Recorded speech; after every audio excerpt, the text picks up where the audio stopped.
saiba comentar e como sair do carnaval.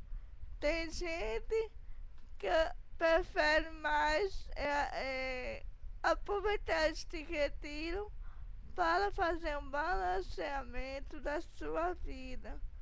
Com isto, existem muitos retiros de carnaval, acampamento, o nome que queira dar.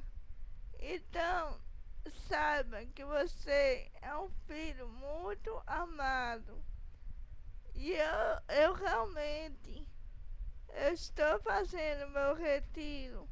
Não é porque eu não estou entre os irmãos, mas o meu retiro está em minha casa.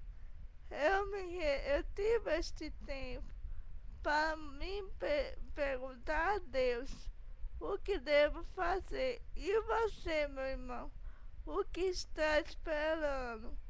Faça a sua avaliação, porque Jesus deseja que o seu carnaval seja mais do que 5 dias, que o seu carnaval seja o ano todo, mas sendo Filho Santo, como o Santo Papa nos pede.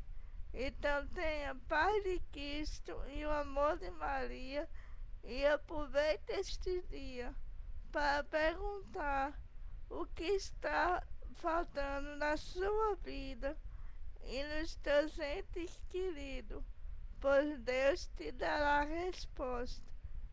Eu te desejo toda a sorte do mundo para perceber o que o Senhor deseja para ti.